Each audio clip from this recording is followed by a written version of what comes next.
lahat. Sobrang dami na nagme-message sa atin, nagre-request para ma-interview natin sila. And every day may request na yung songs nila i-play natin dito sa Tag 91.1. Kahit sa ang social media ng Tag 91.1, nandoon yung request para sa kanila. At finally, ang inaantay ng lahat, eto na, Johnny, yung pinag-uusapan natin. Naku, Marimal, dito pinag-uusapan lang natin sila for the past weeks, di ba? Na sana is makasama natin sila dito sa Tag 91.1 at request granted nga sa mga fans, sa mga 18s, dahil makakasama na natin ngayon for the first time dito sa Tag 91.1 sa Tag Backup na ang phenomenal P-pop group ng Pilipinas, SB19! Yeah! Welcome po sa Tag 91.1. Magandang araw po. Welcome sa Tag Backup na. Actually, ang una kong tanong, bakit kayo nag-glow? Hindi na ko pansin. Tingnan mo yung skin nila. Bakit parang may highlighter pero wala? Alam mo yun? Ano po kasi dito? Mainit po, mainit. Kaya ayan, pawis na po. Pawis pa ba yung lagay na yun? Bakit ang kikinis nyo? Pakilala po muna tayo one by one, then para siguro magkaroon ng bagong timpla yung pagpapakilala ng mga members ng SB19. Sabihin niyo po yung name niyo, tapos sabihin niyo din siguro yung something unique about yourself na wala kunyari yung ibang grupo. Kunyari member ako ng SB19. Ako si Johnny Biriani ng SB19 at ako ang corny mag-joke, ganon. Parang ganon. Awagan. Pero wag nyo na gagayahin yon kasi alam ko na kung sino sa inyo yon. Hindi, joke lang. Game po. Sino pa gustong mauna? Go ahead. Okay. What's up everyone? I'm Justin of SB19 at ako po ang pinaka-nakakatawa sa grupo. Parang iba yung reaksyon ng grupo, maldita. Oo, nakakatawa nga. Kasi po sinabi nyo po kasi na yung walang nakakaalam, talaga pong walang nakakaalam na siya yung pinaka-nakakatawa sa amin. Okay, next naman po. Ako po si Ken. Ako po yung alien ng grupo. Alien? Oh my God! From the outer Bakit space. alien, Ken? Kasi po minsan po din lang ako maintindihan po. Anong minsan? Madalas? Madalas daw po pala sabi. Hi everyone, ako po si Stel ng SB19 and ako po ang pinakamadaldal sa aming grupo. Yeah. Yun, no? My name is Sejun at ako ang pinakamaganda sa amin. Pinakamagandang tita sa grupo. Hello po, ako po si Josh ng SB19 at ako po ang pinakamayabang sa grupo. Yes! For real. Real talk ba? Totoo ba? O don't agree sila? Alright, dahil nakilala na nga natin of course, Stel, Josh, Justine, Ken, and the Sejun. Anong buwan ba ngayon? August. Parang hindi na sure yung anong buwan na. Buwan ng Agosto ngayon at ngayong buwan na to, pinagdiriwang natin yung buwan ng wika, di ba? At dahil pinagdiriwang natin yung buwan ng wika, bago tayo dumako dun sa mga tanong namin sa inyo, no, may gagawin tayong game, may gagawin tayong laro na simple lang naman. Ang title ng laro namin ay Paki-explain. Bawat isa sa inyo, bibigyan namin ng isang salita na Filipino. I-explain nyo siya sa inyong pagkakaintindi. Pero, bawal gumamit ng English. Allah ka? Oh my God! Dagdag catch dito. Akala ko po, Yung timer ninyo. interview. Hindi nyo po sinabi, online class po pala ito. Online class to. Oo, sa Filipino po yung asignatura natin ngayon, ha? Asignatura natin, subject natin. Okay lang po maging makata. Oo naman. Pwede yan. Kasi makata rin yung mga salita na ibibigay namin sa inyo. Meron magdagdag catch dito dahil kailangan nyo ipaliwanag yung mga salita na yon sa loob ng 20 segundo. Sa wikang Ingles, 20 seconds. Kapag, tigi-tigisa kayo actually, kapag merong isa sa inyo na hindi nakapagpaliwanag ng tama, kailangan yung kantahin yung alab, kahit chorus lang, kailangan yung kantahin yung chorus ng alab na nakalabas yung dila. Okay? Yung hindi makakasagot. Simulan natin kay Stel. Black Stel. Ako po ay napagbalikwas na naman. Nakakabahan ako. Sige, Stel. Tahimik mo na iba, Stel mo na. Sige po. 20 segundo lamang, Stel. Paki-explain ang salitang agam-agam. And your timer starts now. Agam-agam, para sa akin ang salitang ito ay hindi ka sigurado sa iyong pananaw sa buhay at ito ay nais mong itanong sa ibang tao dahil ikaw nga ang may pag-agam-agam sa iyong isipan. Kaya ako sigurado na ang salitang agam-agam ay pagdududa. Ako po ba ay tama? Okay, meron pa siyang 5 segundo, pero ang agam-agam, basahin ko Marie Maldini kahulugan ng agam-agam, ito ay nangangahulugang pagdadalawang isip. Ibig sabihin ay hindi pa malinaw ang isang desisyon o bagay na balak gawin. Kahulugan ito ng pangamba. So tama ang sagot ni Stel. Congratulations! Malalim nga ng sagot niya. Magaling. Magaling. Mahusay. Ganon. Mahusay kang... Kakahanga. May isang kapaninpaninabak kapag di pakinupang na tao. Dahil makulay ang iyong kasuotan, Josh. Ang susunod.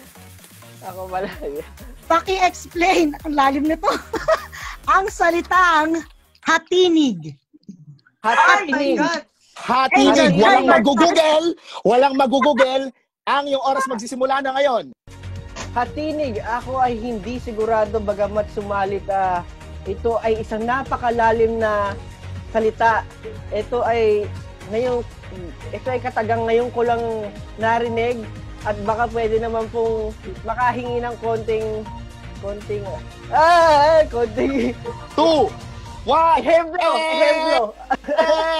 Wala na. Ito, ang hatinig, Josh, ibig sabihin niya, ito ay isang elektronikong aparato na ginagamit para tumawag ang isang tao o tumawag sa isang tao. Sa pangungusap, pwedeng sabihin, ako'y gumagamit ng hatinig upang ipadala ang aking tinig.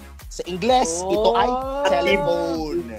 Ali, ito si Josh. At ito naman, susunod, dahil ay speechless. Ang makahirap. Si Justin, ikaw ang susunod, Justin. Oy, wag kang mag-google. Nakikita ko may pinipindot siya kanina. Si Sergio. Taas kamay ha, taas kamay. Ako po, wala po. Taas kamay ha, pag nag-answer, taas kamay. Okay, Justin, paki-explain ang salitang pantablay. And your timer starts now. Good luck. Ang salitang pangtablay ay binubuo ng Kamay. siyam na letra, C-A-N-T-A-P-L-A-Y. At ang ibig sabihin po nito ay isang bagay, tumutukoy sa isang bagay na para maging parehas. Time is up. Katumbas. Time is up, Justin. Ano nga ba ang pantablay? Makinig mabuti. Ang pantablay ay ginagamit upang mabigyang enerhiya ang isang aparato sa pamamagitan ng pagdaloy ng kuryente nito. Sa Ingles, ito ay phone charger. Yeah. Phone charger siya. Grabe naman Minsan yun. kapag kailangan yung hanapin sa mga kapatid niyo siguro or sa family niyo yung charger niyo, minsan pa pwede niyo sabihin, uy, ate, pahirap naman ng pantablay mo. Ganon. So mali itong si Justin tsaka si Josh. Dahil nakaseryo ka na outfit ngayon, Ken, ikaw ang susunod. Yan na nga. Oh my God. Okay, paki-explain, Ken, ang salitang maapuhap. And your timer starts. Oh my God.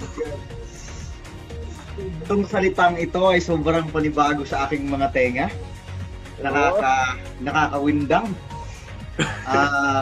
Sa tingin ko, ang salitang ito ay maapuhap. Parang galing sa isang ina na inaapuhap ang kanyang anak. Siguro ano ba Tagalog? Time's up! Kaya ang ibig sabihin ng maapuhap ay mahanap o makita. Makita ang iyong anak. Ay mali tatlo. Ken, Justin, Josh. Pero sa totoo lang po, ngayon lang po talaga namin narinig yung mga salitang yan. Kahit Kami naman. Akala ko medyo madali. Akala ko po makatanungan nyo muna mga how many islands are there in the Philippines? Mga ganyan. Mas mahirap. Kailangan mas mahirap. Okay, last point natin. Huling salita. eto, Sejun. Yan, taas kamay. Paki-explain ang salitang, dahil ikaw ang pinakahuli, pinakamadali ang tanong. Sulatroniko. And your timer starts now. Ang sulatroniko ay binubuo ng dalawang salita. Isa ay sulat at isa ay elektroniko. Sa aking palagay, ito ay kung isasalin siya sa wikang banyaga, ito ay email. Tama ba? Tama ba? Nako. Palagay nyo tama. Sa tingin nyo tama? Ang Solatroniko, ito ay isang makabagong paraan ng paghahatid ng liham sa pamamagitan ng internet. Ang kahulugan ng salitang ito ay email! Tumama! Sa kanila parang madali magets, no? Hindi ko nag-gets na paano nag-gets si Sejun yun. Dahil hindi nakasagot itong si Josh, si Justin, saka si Ken, kailangan nilang kantahin yung alab, kahit chorus lang ng alab na nakalabas ng bila. Okay, isa-isa. Simulan natin kay Josh. Okay.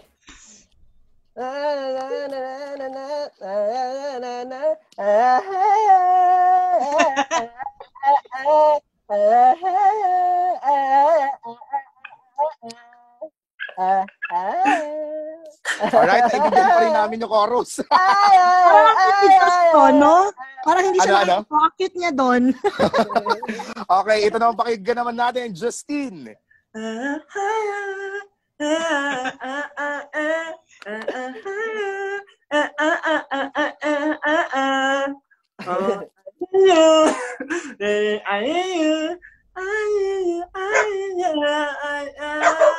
Pogi pa din. Ikanta rin yung aso niya, di ba? Sa background niya. Ito naman, Ken.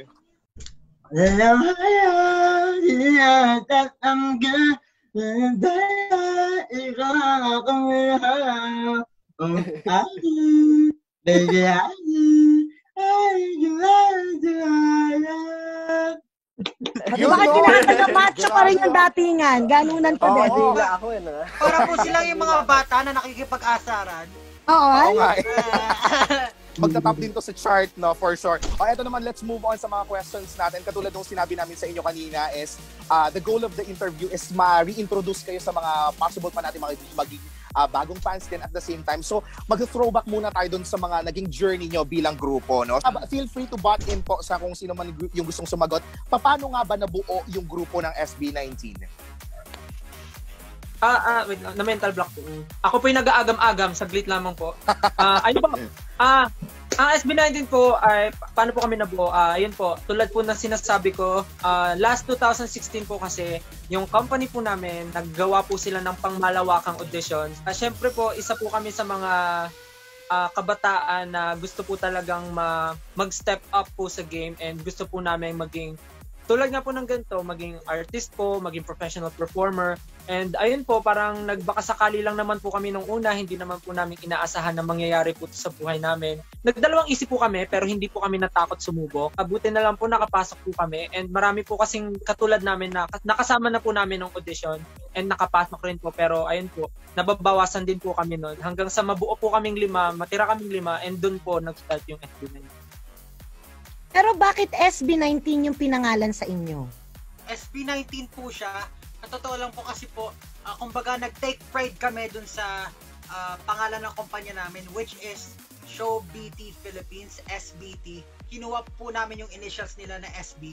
Tapos gumawa po kami ng bagong kahulugan galing dun sa SB na yun. Ginawa po namin siyang Soundbreak kasi nga po gusto namin magdala ng bagong sound dun sa Philippines gamit po yung music namin. And yun nga po, since bago siya, gusto namin i-break yung industry gamit yung music namin. And then yung 19 naman po, hindi po dahil sa 19 yung edad namin, pero siguro po nandun na rin po yung mindset na pag dyan po sa mga edad na yan, talagang buhay na buhay yung puso natin sa mga pangarap natin eh. Siguro po parang every day, every araw-araw iisipin namin na ganun yung mindset namin sa pag-perform. And at the same time, 19 po siya kasi collaboration po siya ng Pilipinas at ng Korea, bansang Korea. Meron po kaming mentor na Korean po, si Teacher Hong po. Tapos ayun po, doon po namin natutunan lahat ng basics and iba't ibang genre po. Gaano kayo katagal na nag-training dun sa trainer ninyo na Korean? Bago po talaga kami mag-debut, parang doon po sa amount na yon, yun po yung tagal ng tinraining po talaga namin. Actually, kahit nag-debut po kami, nag-training po kami. Pero siguro po, Sa Korean po, parang ang nangyayari po kasi, yung kung ano po yung wala kami, yung po yung tinuturo nila. For example, yung mga basics nga po, ballet, ganyan. Kasi po, most of us po talaga, parang talent, hindi naman po talented talaga, pero may natural talent na po from kung ano po yung nakuha namin before sa pagpa-perform. Tapos doon na lang po, na-hone din po sa company namin. Tapos parang pinil na lang po nila kung ano yung iba pa namin pagkukulang. Gano'ng kahirap yung mga naging training nyo? Or may ma-recall ba kayo na siguro isa sa pinaka-mahirap or pinaka-challenging na moment during nung nagtitraining pa kayo na parang nagdalawang isip kayo kung itutuloy nyo pa ba? Split po. Mag-split, okay. Sakit kasi mag-split. Every day is a challenge po eh. Parang pagbiyahe mo pa lang po papunta ng training kasi alam niyo naman po sa Pilipinas, traffic. Tapos sobrang lalayo po ng mga bahay namin, magkakahiwalay po kasi kami. Parang everyday po, challenge na po agad yung parang pagpasok mo pa lang po, then syempre mapapagod ka sa training, yung body conditioning po, yung parang daily routine na ginagawa kasi 9 hours a day po. So parang every moment was very hard din po para sa part namin. Tapos andun po yung pressure na para syempre yung family mo, yung friends mo, parang ina-expect na may something agad kasi nga po parang iniisip nila pag may ginagawa ka, agad-agad din po yung results. Pero sa amin po kasi parang talaga pong matagal yung process and hindi rin po talaga sigurado kasi bago yung ginagawa namin. So marami pong times na nangyari na parang itutuloy pa ba natin to? Marami po nagbe-breakdown sa amin, iba-iba per month, per week, ganyan po parang nawawala na ng gana. Ganun po yung nangyayari. So minsan po, wala ako sa mood or bukas naman si Sejun. Tapos susunod si Justice, si Stel. Ganun po, parang alam niyo po yun. Doon pa lang po, challenge na po talaga yun. So, ilang beses po nangyari na parang ayaw namin. Pero siguro po, dahil nga po parang tinry pa namin, naniniwala pa kami, nakakita pa kami ng konting liwanag, ipinush na lang po namin na parang sige, kayanin natin to para sa atin, para sa grupo, para hindi na masayang lahat ng pinaghirapan natin. How about you, Stel? May may specific ka bang maaalala? Specific na pangyayari during those times na nagte-training kayo na parang hindi yata ako sigurado dito sa pinasok ko. May something bang gano'n na pangyayari kang naaalala? Sa akin naman po, ang pinaka-nahirapan lang po talaga ako is mag-adjust sa lahat ng pangyayari. Kasi nung pumasok po kasi ako sa company namin, which is Korean company, nagulat po ako kasi hindi po ako sanay na mag-adjust po agad sa mga mabibilis na bagay. Tulad po ng halimbawa, meron po kaming performance na kailangan po aralin to, tapos kailangan po agad ituro sa iba na parang hindi po ako sanay ng ganon nung dati po. Nag-a-adjust pa po ako sa mga ganong klaseng bagay. And syempre po, yung time po sa family, ako po kasi, sanay po kasi ako dati na laging nagbabonding with family, nagbabonding with friends, laging nasa labas, kasama yung mga kaibigan. Tapos biglang nung nag-start na po yung training namin, parang ayun po, naging focus na po ako sa training namin, wala na po akong time sa family masyado, doon na po nagugugol yung oras ko. Ayun po, doon yung po siguro yung pinaka nahirapan akong mag-adjust. Pero hindi ko naman po naisip noon na parang nagsiti po ako na pinasa ko yon. Kasi yung mga kasama ko naman po sobrang swerte ko kasi nasa same page po kami and parehas po kami ng goal sa buhay. Kaya po siguro sobrang pagkasama ko sila, nagiging focus po ako lalo. May dagdag lang akong tanong Di ba nabubuo na yung grupo ninyo, nagsama-sama na kayo. Umating ba sa point na parang hindi pa kayo, alam mo yun, hindi niyo pa agad ganun kilala yung bawat isa, di ba? Nag-a-adjust pa kayo sa bawat ugali. Dumating ba sa point na parang, ayoko dito, mayabang to. Ito naman kasi ganito, ganyan-ganyan. Dumating ba kayo sa point na gano'n parang nag-aaway-away? Kasi po, parang, syempre nga po, at first, parang meron kaming kanya-kanyang personality kasi nga po galing kami sa iba't ibang lugar.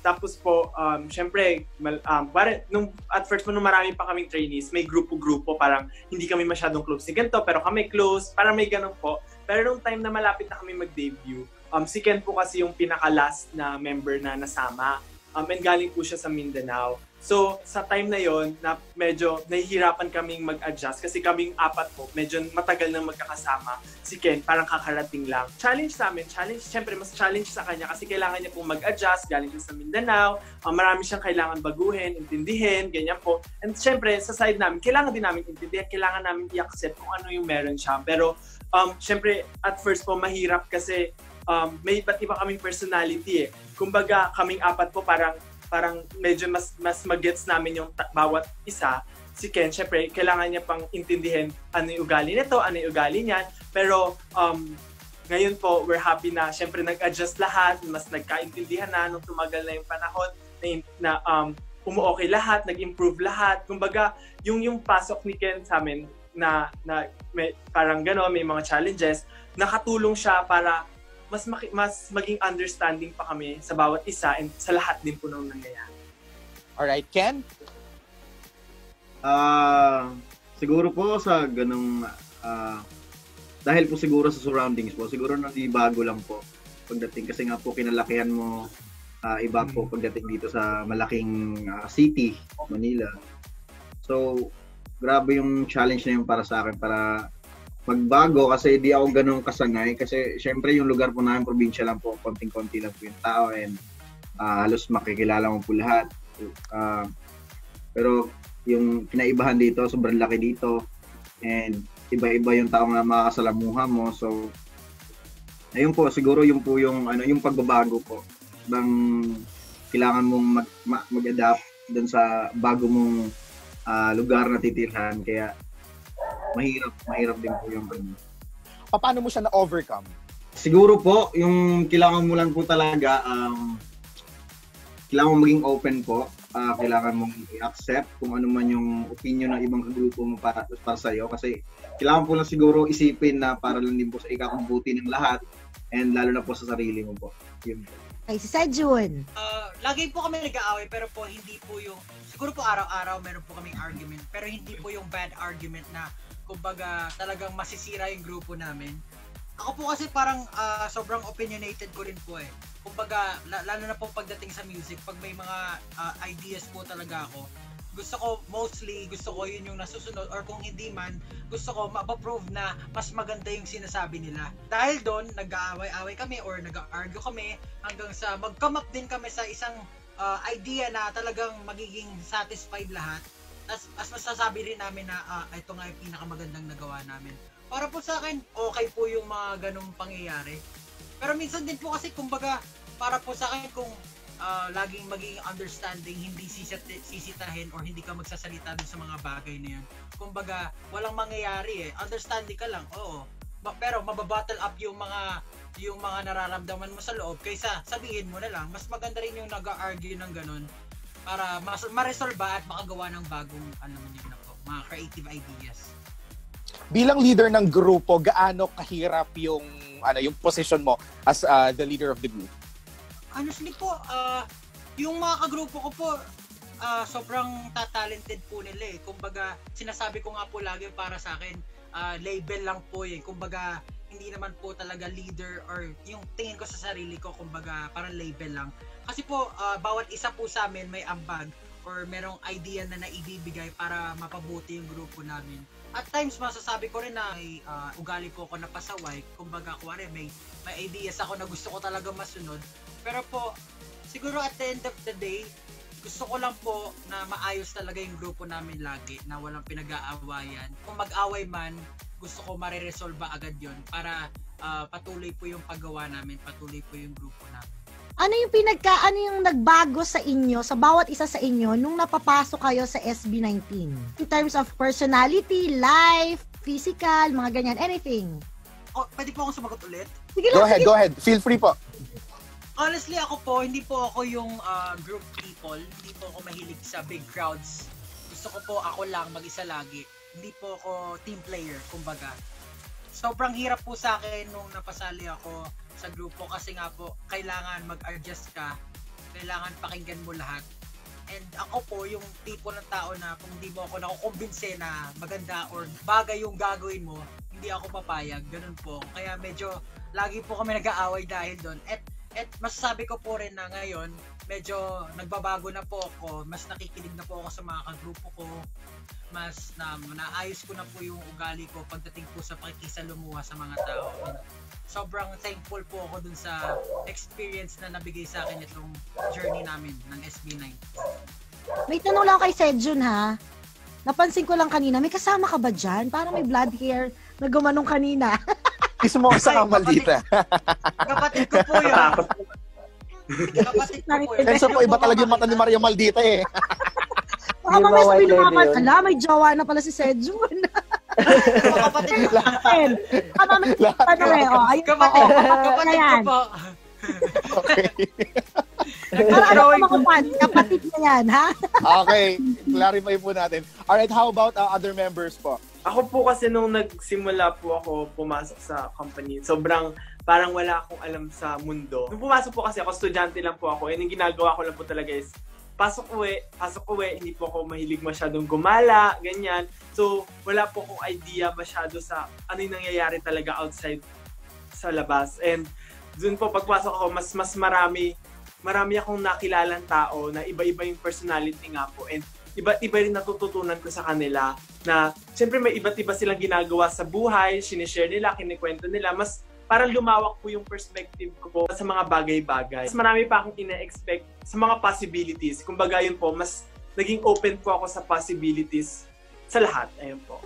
Oh, well, of course, kasi nagsimula ng quarantine mga bandang February sa Pilipinas, di ba? So, ano yung pinagkaabalahan nyo? Or kahit ngayon, ano yung mga pinagkakaabalahan nyo ngayong quarantine din at the same time? Tapos yung mga natutunan yung mga bagay siguro, no? Kasi yung iba natutong magluto, di ba? Naging baker or naging chef, naging cook. Yung iba ang dami mga natutunan or na-discover sa sarili nila na kaya pala nilang gawin to. So, meron ba kayong mga ganon na natutunan habang quarantine? Ayun po, tulad po nung sinabi nyo, marami pong natuto magluto, mag-bake. Feeling ko, isa po ako doon. Ayun po, nung nag-start po kasi yung lockdown, nanonood po ako sa YouTube ng mga mga gumagawa po sila ng cake, ganun po, gumagawa sila ng mga cookies. And ayun po, naging interested po ako. Sobrang swerte ko po kasi may nagbigay po sa akin ng mga baking set. Tapos, sobrang saya po kasi parang nung time po na yun, kasi sobrang gusto ko po talaga matuto mag-bake. Tapos bigla pong dumating yung mga regalo nila. Sobrang saya ko po. And wala po akong, hindi po nagdalawang isip, tinry ko po kagad. Nag-aral po ako mag-bake ng cake, nag-aral po ako mag-design ng cake, kahit po sobrang hirap. Pero yung, kahit po fail yung gawa ko, sobrang saya ko po kasi kahit pa paano, step by step po may natututunan ako. Yung mga parang nasunog ka na ba na cake or parang pinatry mo siguro sa ibang members of your family tapos naging honest sila na sinabi na hindi naman masarap eh. Ganon. Oo po, marami na po akong nasunog actually po. And ang masama lang po kasi doon, halimbawa po nag-bake po ako ngayong gabi. Bukas po ulit gusto ko kagad mag-bake. Ang hindi pa po nauubos yung isang cake, namumroblema na po yung parents ko. Paano natin uubusin to? Ganun po. Yung akin po kasi more on music related din po kasi. Ako po kasi mahilig po talaga ako sa music and dati pa lang po mahilig na ako sa classical music, mga orchestra, ganyan po. Ngayon po, nag-aaral po ako gumawa ng mga beats or mga music para po makagawa po kami ng mga kanta na sarili namin. Nag-aaral po ako gumawa ng mga beats para po makapag-release po kami ng self-produced album ng pong grupo namin. Aray, so habang quarantine, parang nagtatrabaho din pala tong si Sejun. Wala po akong ibang hilig eh. Minsan po games, ganyan. Movies. Computer games, video games. How about you, Ken? Ako naman po, sa ngayon po minsan pag nasa bahay ka lang po, nakakulong kami sa kwarto mo para ang dami mong iniisip. So, pag bored ka po, parang gusto mong gumawa ng panibago. So, na-realize ko na pag nakakulong ka pala po talaga sa kwarto mo, parang mas lumalabas yung pagiging creative mo. Kaya, tama. Ayun po. Sa ngayon po, actually, dito nung nag-quarantine lang po, doon lang po ako nakapag-start talaga na matapos yung, minsan kasi po gumagawa po ako ng kanta din kasi since Sejun lang po yung nagko-compose sa amin, gusto ko rin po makatulong ganun po para sa grupo namin. After ko makapagtapos ng isang kanta, parang ang ganda po, ang saya po sa pakiramdam. Kaya gusto ko po makapagtapos ng madami kanta para po sa future ng group namin, para po sa sarili namin. Ako, ang dami palang naging composers, no? Nakatawa si Sejun, no? Oo. Proud na proud po kami kay Ken kasi po sobrang nagbago po niya. Hindi ko po alam kung ano nangyari sa kanya during quarantine, pero sobrang nagbago po siya. Alam po In a positive na way. kayo. In a positive way naman, for sure. How about you, Josh? May natutunan ka ba? May mga natutunan ka ba? Or Feeling ko na-discover na gamer bago tong ka si ba Josh kasi upuan pa lang eh. Mukha, mahilig ka ba sa games? Opo, mahilig po talaga ako maglaro. Actually, po, before pa lang po ako naging artist, competitive na po ako dun in terms of ganun. So parang, tinatry ko po pagka yun nga po, may mga free time, talagang hindi ko po hinahayaang mawala yung skills ko dun sa mga parang mga tinututukan ko laro dati para in the future man po magamit ko pa rin siya if ever man magkaroon ako ng chances. Kasi isa po talaga sa mga pangarap ko maging parang professional gamer po sa parang ayun po mga pro team na nagre-represent din po.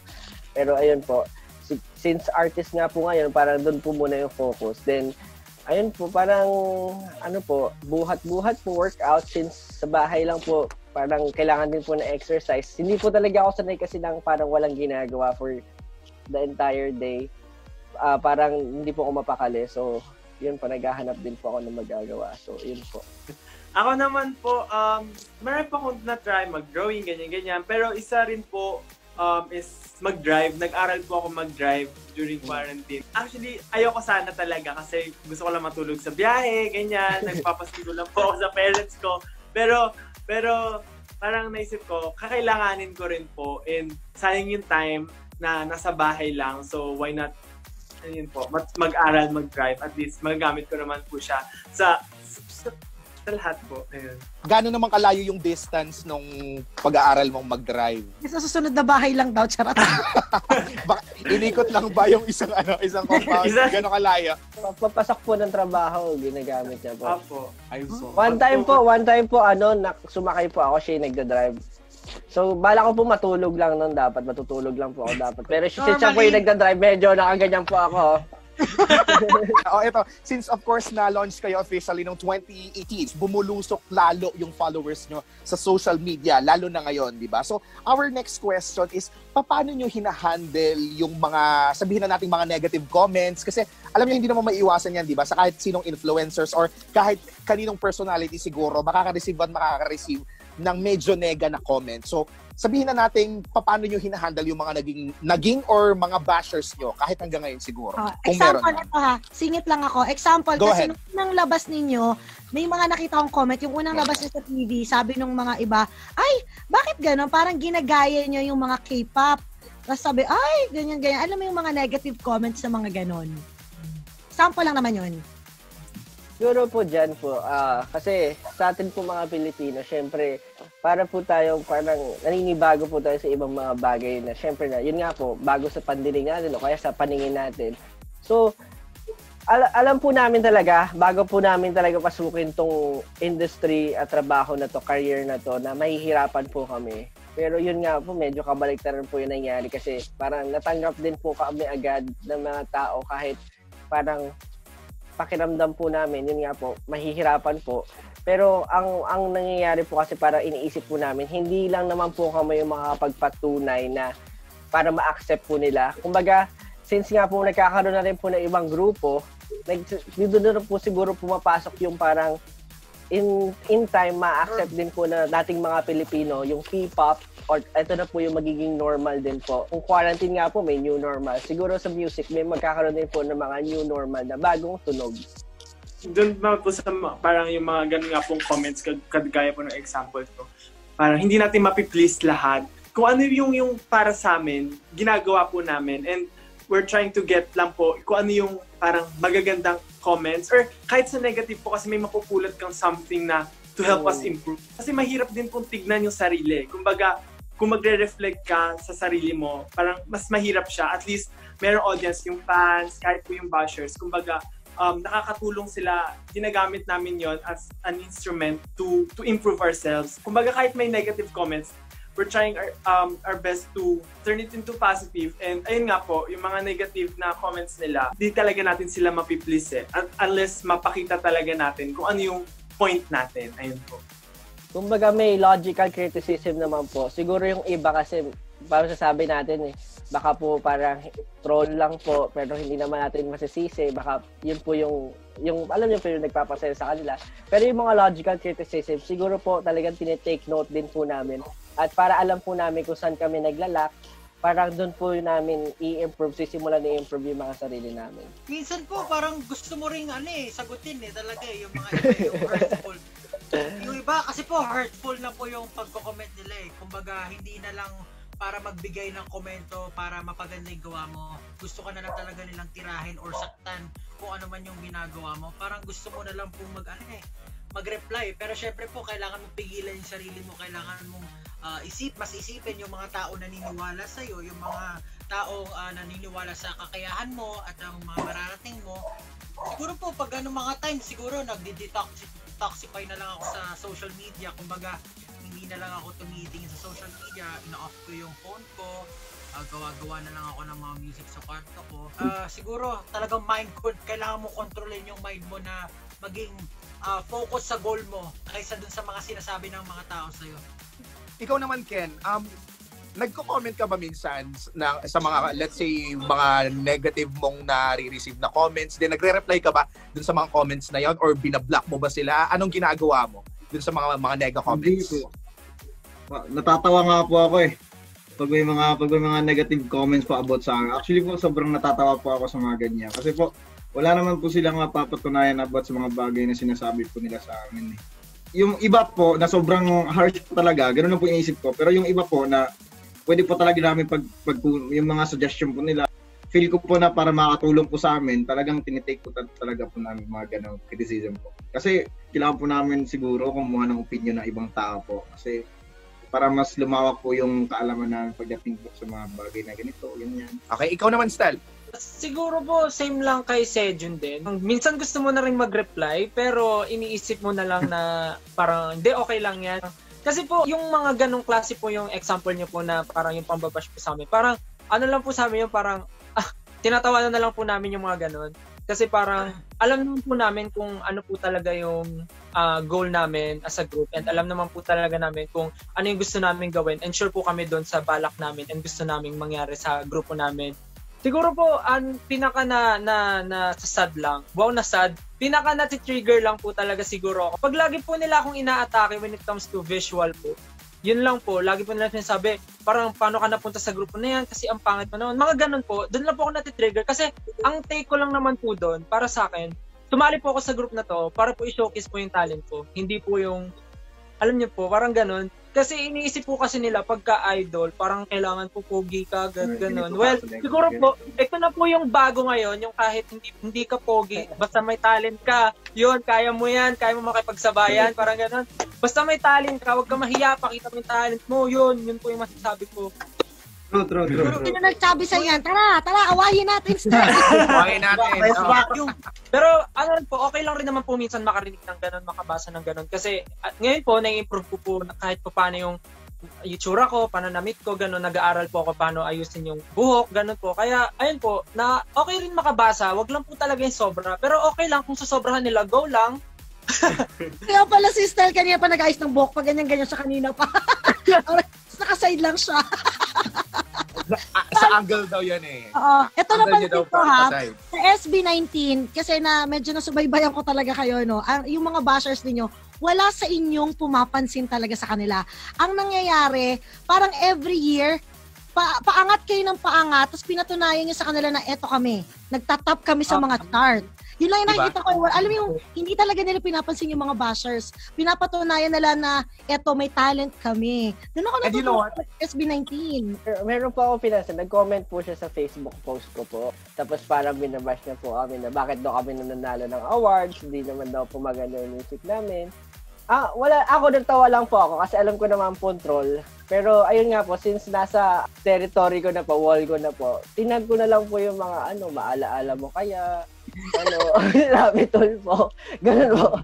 Kasi po, kasi ako, good vibes lang naman po ako lagi. Hindi ko hayaang masira po yung mood ko para sa mga ganung bagay. That's true. Ito naman. Next question naman namin is of course sa journey nyo bilang SB19 sa mga siguro susunod na taon maliban sa mga concerts ninyo, 'di ba mga gigs nyo kung saan-saan is hindi natin masabi yung kung ano po pwedeng mangyari eh. Halimbawa na merong mag-invite sa inyo or mag-offer sa inyo, let's say na makasama sa isang ito individually kunyari makasama sa isang TV series, sa isang teleserye. Sabihin natin, ito tatlo, ano yung role na gusto nyo? Ano yung kwento, tsaka sino yung gusto nyong makasama. Simulan natin kay Si Justin, Hey, Steph. tumatawa na. Sige, Justin. Si Justin muna. Go ahead. Gusto ko po sa isang zombie na palabas po. Zombie team, yan po. Pero syempre po, ayoko po maging zombie. Ay, hindi po ako zombie sa simula. That's As agad yung zombie role sa ko po, Ikaw yung tumatakbo muna, no? opo, tumatakbo po muna. Ang gusto ko pong role, yung hindi ayoko po maging bida. Gusto ko po rin mamatay sa huli, ganyan. Parang magsasacrifice, ganun pong role. Gusto mo drama na yun, no? Bida, parang may kailangan siyang gawin, tapos magsasacrifice po ko para sa kanya. So magpapakain ako sa zombie. Ganyan. ang gusto ko pong makasama, siyempre po yung mga kagrupo ko, yes. Tapos po, randomly may zombie, randomly may bida, ganyan. Alright, thank you, Justin. And next member naman, try natin si Stel. Kung magkakaroon naman po ng chance, oh my God, sobrang gusto ko po gumawa ng parang ganong klase na palabas po. Gusto ko po yung sobrang heavy drama po talaga. Gusto ko pong masubukan kung kaya ko po talaga umiyak ng mabilisan, yun po. Gusto ko po maging role, yung parang nasabi ko na rin po to last time, na gusto ko po matry na maging isang swail na anak. Parang sobrang baliktad po talaga sa, wow, inangat yung bangko. Sobrang baliktad talaga yun sa pagkatao. Kasi parang para sa akin, ang hirap po sagutin ng parents. Parang hindi ko po kaya yun. Pero di ko po alam, siguro kung ganun po yung magiging role ko, magiging challenging po sa akin yun. And gusto ko pong itry. And kung gusto ko po ng kasama, syempre, okay po sa akin kasama yung mga kagrupo ko. Pero kung may gusto po talaga akong kasama, gusto ko po makasama si Miss Sylvia Sanchez po. Sobrang galing niya po talaga. Sobrang batikang actress po talaga. Like, kahit anong palabas po niya yung pinapanood ko, sobrang nadadala po ako sa mga linya niya.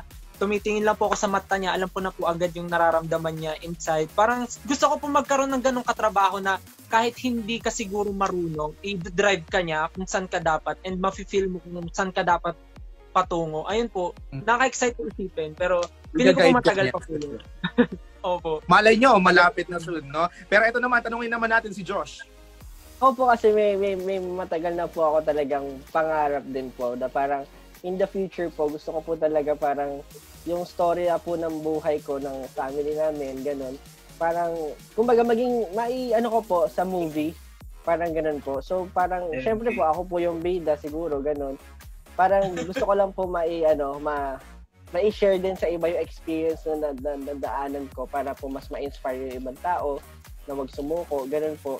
Tapos sa artista po, kahit sino po na parang, alam niyo po yon, willing po at parang ayun po, fit naman sa role, okay lang po sa akin kahit sino.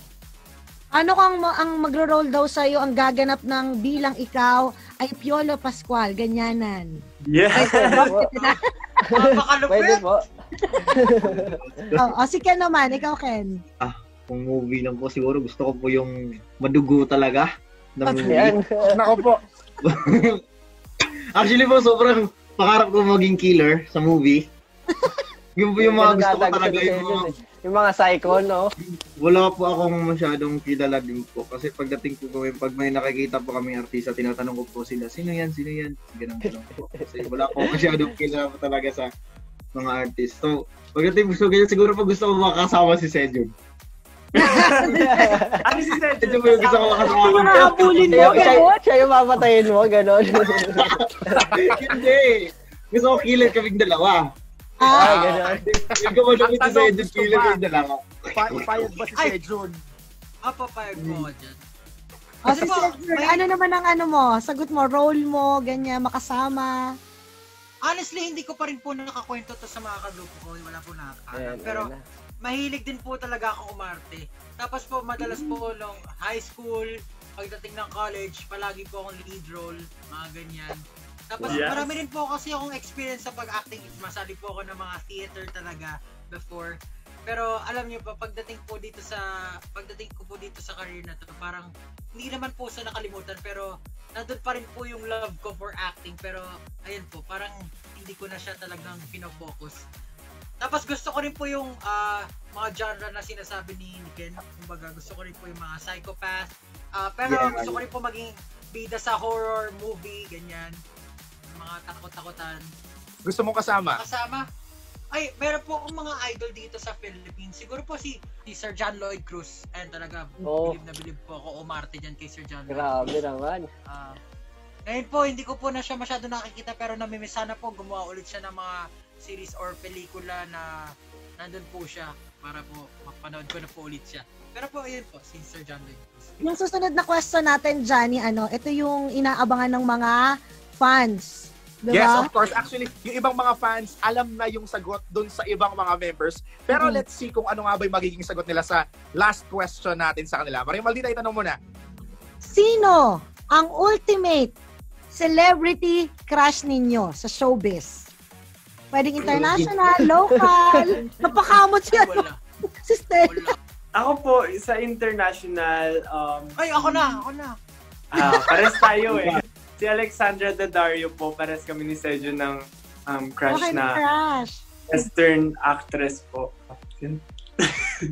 May local, parang may gustong sabihing local si Justin. Sa local Sino po ba si sa local, Charlene. Justin?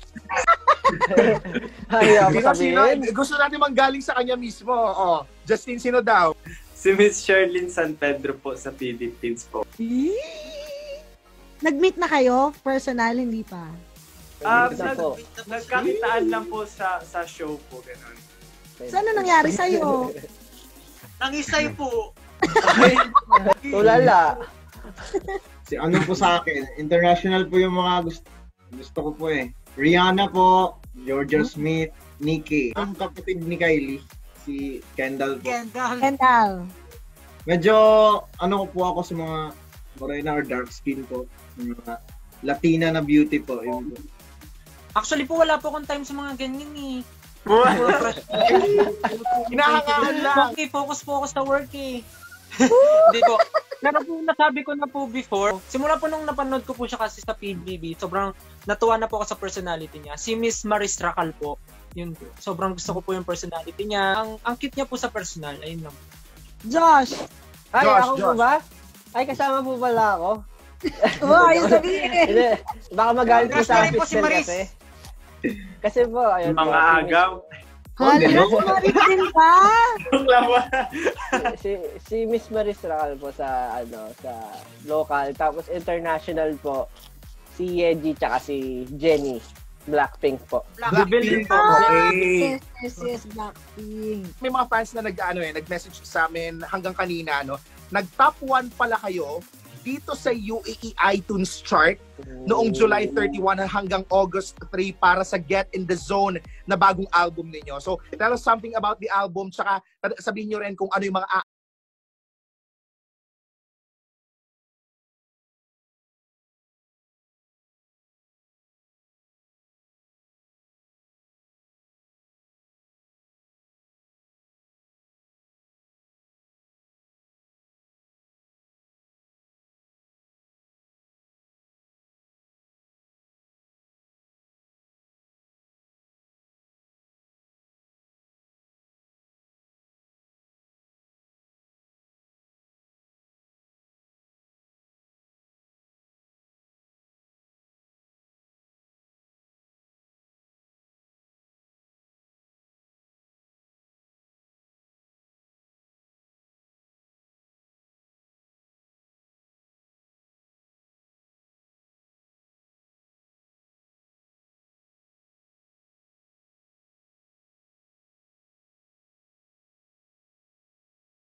po talaga ang dahilan bakit kami nakarating doon. Yun lang po.